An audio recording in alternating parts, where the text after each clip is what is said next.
Good morning, everyone. Welcome to this day. Welcome to the after show. If you are just joining us and haven't tuned in during our newscast yet this morning, we're glad you're here on social media or online with Jose, Lena, and Natasha. Lena and Natasha are in Uvalde and are going to be providing us updates on this just unspeakable school shooting that took place yesterday afternoon around the lunch hour. But yet again, our country devastated after watching another horrific mass shooting. I've got Jose sitting to my left here. This time, Jose, it hit so close to home with it being just about 4 to 5 hours to our west, 90 miles west of San Antonio. The latest numbers, 19 students shot and killed, 2 teachers, all apparently inside the same 4th grade classroom. Yes. What stands out to you from our coverage this morning? Well, we had folks every place. We had, Lena was at the convention center. We had also the school covered. You know, it's kind of hard to kind of digest everything that has been happening over the past 24 hours. In fact, it has been just about 24 hours when things started erupting yesterday.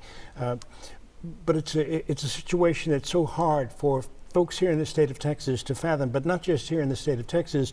This has garnered not just national attention, but international attention. We had comments from the Pope regarding what has taken place here, and folks are just fed up with guns and access to guns that people have. We're talking about an 18-year-old who, a couple of days after he turned 18 years old, purchased 2 AR-15 type rifles. Someone was saying, why would you want 2 AR-15 rifles? There had to be something going on with this young man that we have not been able to determine right now. He apparently shot his grandmother before he went to the school. At least that is what the report is. The grandmother is still alive, but she is going to be, if she survives, she is going to be a critical point in the investigation, because she may have some type of inside information as to why this young man did what he did. But then also, my thought went to, does he have a friend, a close friend that maybe he confided in that no one has tapped into just yet? There are so many questions that need to be answered, and still there are no answers for anyone right now, other than the fact that we have a situation that has really created a situation where international attention is now being placed on this small community in West Texas. Sally, it's really hard to explain, but I was telling you a few moments ago, this reminded me of a situation in Killeen, Texas, 20 some odd years ago. George Hennard, who went into a Luby's restaurant, and then he just started firing at folks for no particular reason. Gun control, I think, and this is just my personal opinion, gun control is something that we really need to start thinking about, because it's something that everyone wants, that Second Amendment right to have a gun, to be able to protect yourself. Yes, I do believe in that as well. But when you have indiscriminate use of a weapon, especially by an 18-year-old, this guy does not know right from wrong. He has something wrong with him that made him go to this elementary school to attack these defenseless children and teachers in a classroom who don't have any other way to defend themselves, and he just started firing. It's hard to put into words, because there's an anger that I feel, and an anger that I think that many Americans are feeling right now, that you cannot explain. It's I don't know, it's just a crazy situation that we're dealing with. And I know there's supposed to be a news conference planned sometime in the next couple of hours where hopefully we will be able to get some type of information as to what motivated this young man to do what he did. because it is something that is a horrible situation, not just for the city of Uvalde, but also for the state of Texas and the rest of the world as well. Well, it hits so close to home. We're just Yes. past the 4-year mark of the Santa Fe shooting as well. And so there are so many people who woke up with this news this morning and had connections to Santa Fe right here in our own backyard. But some of the other questions that are going to be asked are about school security and how exactly did this gunman get inside a school that was supposed to be locked. Lena DeFlores has been on the scene in Uvalde all morning long for us, and she has been at the Civic Center. Lena, we're waiting to learn more about the victims, but so many of their names and pictures have come out on social media, identified by their loved ones right now. Well, one of them, the one that stood out to me, was a little girl who was holding up her certificates for the year, and it said Rob 2022. So you know it's a recent picture. And one of the women that I was speaking with earlier today had said that yesterday the kids were getting their achievement certificates. So it just puts it into perspective, like how recent these smiles were, you know, on these children's faces before the tragedy of yesterday. I just want to point out, we actually moved locations. We were at the Civic Center. That's where parents were told to wait to be reunified with their children, or reunited with their children rather. And then also this morning where they're providing grief counseling. But now we've moved over to Uvalde High School, which is just a couple of blocks away. We just saw Senator Ted Cruz walking through. This is going to be a roundtable happening in about 15 minutes is when it's scheduled for. We're expecting Governor Abbott, Speaker Phelan, also Lieutenant Governor Patrick, and Senators Cruz and Cornyn as well, to have a roundtable, presumably with local officials, to speak about topics unknown, but certainly related to the shooting yesterday. It is closed to the media, so we won't be able to get you those details until afterwards something will come out, but we did just see that they are supposed to be meeting here, and we did see Ted Cruz walking into that, and that's scheduled to happen in about 15 minutes from now. But there's so many questions about what happened here. Why did this happen? That was one of the questions that I heard from an elderly lady who's lived here for decades, was just why? Why would this happen? How did this happen? And I know there's just so many questions, and I don't think that any of the answers are going to salve the pain, you know, that people are feeling this morning. No, I don't think so. And just I can't get out of my head the desperation that you heard on so many people's voices and saw on their faces yesterday when they were trying to find out about their loved ones. They just wanted to know, is my child alive? Is my child in the hospital? Not to mention, Alina, I mean, there were a lot of children in that classroom who survived this shooting and will have unbelievable mental and physical scars for the rest of their lives. Thank you for your work out there. Oh, go ahead. Oh, sure. No, I was just going to say that's a good point too, because think about it. If the children are in that room who survived want to get to their parents, all they're thinking is, I want my mom, I want my dad. And then for hours that couldn't happen. You know, it's so traumatic as it is, the situation, but it just makes me think, just at the base of every family is you just want to be together. You just want to know that everybody's okay. You know, you want to hear their voice, see their face, and for hours that couldn't happen, not only for the parents, which we've been focusing on, but that's such a good point for the children too, who are like, I don't know what's going on. I just want my mom and dad. Mm-hmm.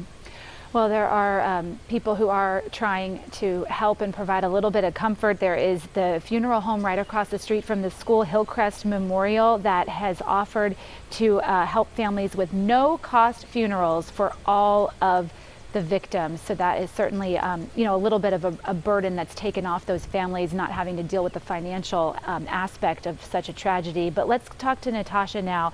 Natasha, tell folks where you are and what you have been noticing, because you spent a lot of time outside the school today. Law enforcement keeping the media pretty far away from it because they still had it cautioned off and blocked for the investigation, right?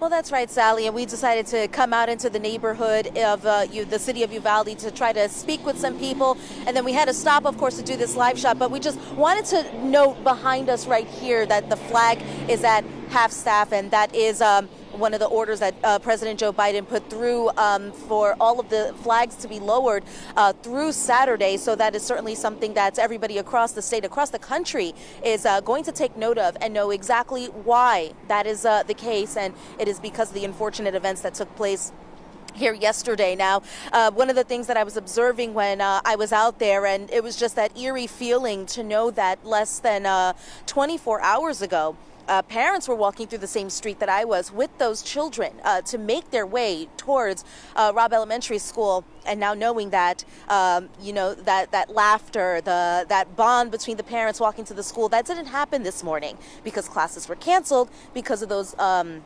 Because of the tragic incident that took place. 19 students passed away, 2 teachers, and unfortunately 2 students are still missing. So we're just hoping that a lot of questions can be answered in that press conference that is coming up. We're hoping that we can get updates from the hospital. And of course, one of the things that we unfortunately may not get an answer to is, why did this happen? It's just a very unfortunate thing, and just seeing that video of when the shooter it just seemed that he just had easy access into the building when he was walking around it. So I'm sure that's probably something that's definitely going to come up in their investigation. We know that there's multiple law enforcement agencies that are working on this. We know that Uvalde, the city, is a population of about 16,000. So we know that they have a rather small police department, but those detectives are going to have backup. Texas DPS, the Texas Rangers, and the FBI were out here this morning, and we know that it's going to take some time. People have to be patient. We know that it's just going to be a stain on this community, and of course seeing that caution tape and all that traffic, it's going to take some time. Unfortunately, people are waking up and this is their reality here, and we're seeing it on TV, but we have no idea what it is that they're going through, knowing that this happened in their city.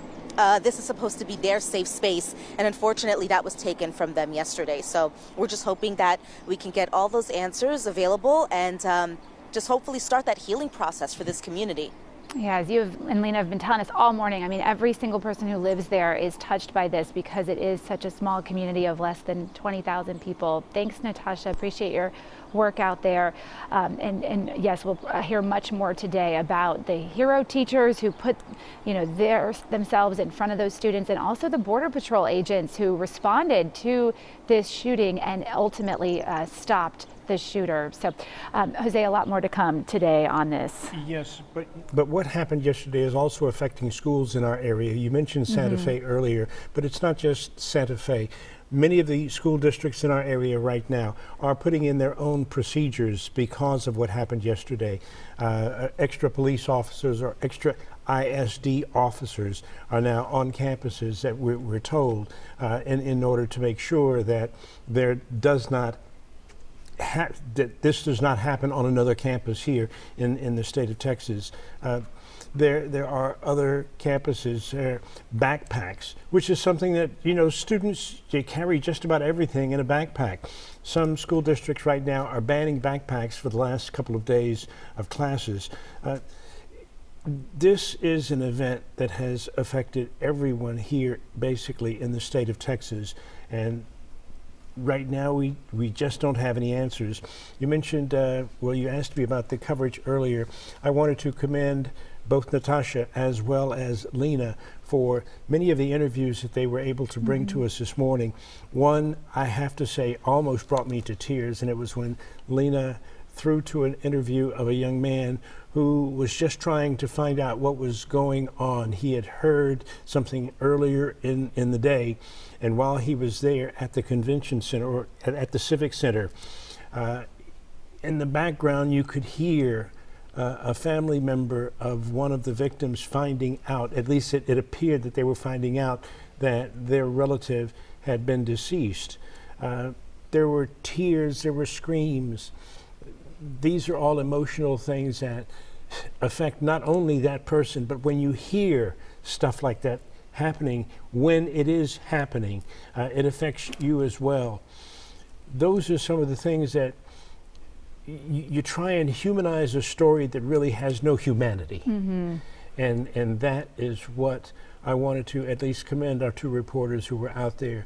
They were able to do a tremendous job in bringing us information and bringing us the story of what actually happened. And thank goodness we did not have to concentrate on the killer himself. Thank goodness a Border Patrol officer was able to engage him, and eventually kill him. But it's a horrible situation. 19 children and 2 adults killed in a situation that is going to be something that the state of Texas is going to have to live with for the rest of our lives, I know. Mm-hmm. Well, so many emotions among the people who live in Uvalde and far away this morning, as so many of us sent our own children off to school, right, for the final few days of school, and with this weighing heavily on our minds. Thanks, Jose, for those words. And thank you at home for joining us. We are going to have updates, of course, on this school shooting throughout the day, both on air and online. Our next newscast is at noon. We may break in sooner if we get new developments into the newsroom. Have a good day. We'll see you back here soon.